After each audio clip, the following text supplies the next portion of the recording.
Hey YouTube, Alex here with Alex's Agamids, and so in today's video, this is going to be one of my more in-depth Chinese water dragon care aspect videos, whatever you want to call it. I'm going to be covering how to set up a proper basking spot for your Chinese water dragon. All of the information that I'm going to state in this video builds off of the prerequisite information that I cover in my UVB video and my temperature video. Those of you guys that are new to the channel, this is one of my Chinese water dragon enclosures. This is my plywood build. This is Harriet, my female Chinese water dragon. To the average eye, you see the heat lamp hitting the basking spot. I have my UVB and UVA lights mounted on the top of the ceiling. Here's my T5 high output Arcadia 6% forest cover UVB light, and then these are my 6.5 Kelvin Zilla plant LEDs. But what you're going to notice is how bright this log is directly under all of the light. You see my hand, it's super reflective because I'm pale as a vampire. The point is that the basking spot right here is the brightest, well-lit spot in the enclosure. See how my hand gets dimmer the further down I go, eventually to where the shaded areas are? To a water dragon, this is super important. So water dragons have this neat little spot on the top of their head. That is called their parietal eye. Water dragons have evolved this feature to identify and seek out brightly lit heated areas with visible light, UVB, and heat. So as you can imagine, in captivity, we have to provide the adequate light levels for these lizards to identify what is and what is not a proper basking area. Alrighty guys, so as we've discussed the parietal eye, this eye allows the regulation of temperature, UV indexes, as well as intensities of visible light. So when we're setting up our basking area, I'm gonna try and explain this in a way that'll make it easier for you guys as keepers and new keepers of water dragons to understand. Is don't look at this video as I need to buy these lights by this company, but look at it more as this is a way that you can buy certain lighting to tell your water dragon to bask here. Because at the end of the day, that little third eye tells the water dragon where the best basking site is. So it doesn't matter what brand you use. I've used, gosh, Zilla, Zoomed, I'm using Arcadia right now. So many different brands of UVB.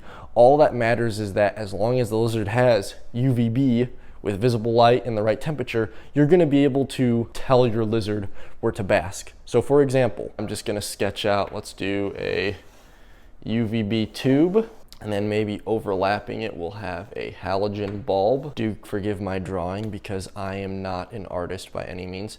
And then for the sake of example, let's do like a Arcadia Jungle Dawn LED bar. So I'm just gonna do like a sort of trapezoid fixture for this one, color it in, mimic the LEDs.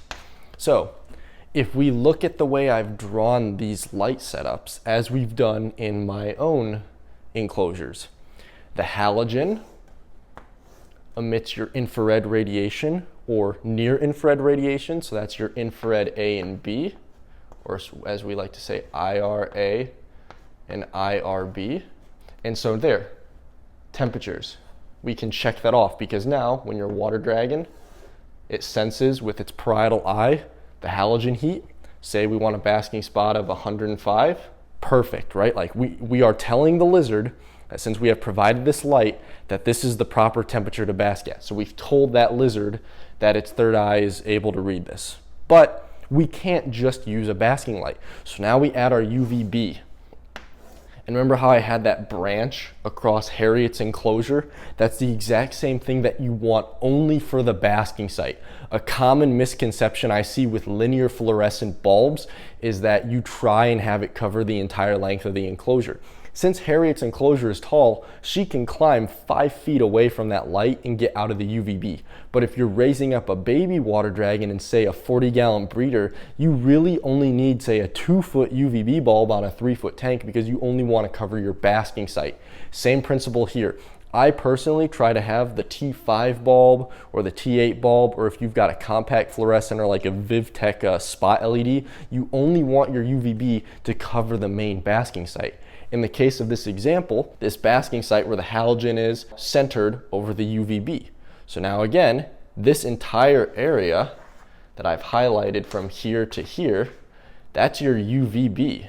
So now your lizard's parietal eye, he can detect that this is an area that he can completely fit his body and bask under. So we can cross UVB off the list because now we have told our lizard, here's the temperature you want, here's the UVB you want, you need to bask here. But yeah, hold up, pause the video. Yeah, right, see? I know, one of you guys were about to say, what about visible light? What happened with this Arcadia Jungle Dawn I drew so beautifully right here? Well, you see, that is where we add the icing on the cake for our basking spot. The idea is that by having an intense light source overlapping your basking area, you now have got, say, the Arcadia Jungle Dawn runs at 7,000 Kelvin. So now, heat, UVB, visible light, the parietal eye of your lizard picks up that intensity, and now you as a keeper have effectively communicated to your pet water dragon that that is the area you want it to bask at. So while this may sound boring seeing it on a chalkboard, I hope now you understand that your lizard will be happy because you have given it everything that it needs to properly understand where to bask and thus allowing it to thermoregulate properly in a terrarium. We're done with class now. Let's wrap up this video and highlight what we have covered just now on the chalkboard. So as we went over, guys, here is all of the necessary equipment that we are utilizing to create the perfect basking spot for our Chinese water dragons. We have our source of infrared radiation, mini halogen by Zilla. We have got our 6% Arcadia UVB lamp, and then for our visible light we have our 6.5K Zilla plant LED lights. We have chosen, based on our lighting output, that in order to get the needed UVB for a water dragon to synthesize vitamin D3, she has to be able to be 12 inches away from the light fixture.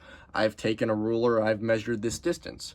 We selected that this log is going to be the most ideal basking spot because she can fit her entire body across here in order to heat up her body in the morning. We also have access to the visible light overlapping this log, so that way compared to any of the other decor within the enclosure, this spot will always be the brightest. She will not feel the need to bask there where the light is hitting or here where it's mostly visible light, because since we have heat, UVB, and UVA, that encourages her to bask here. I hope this video is helpful to you guys.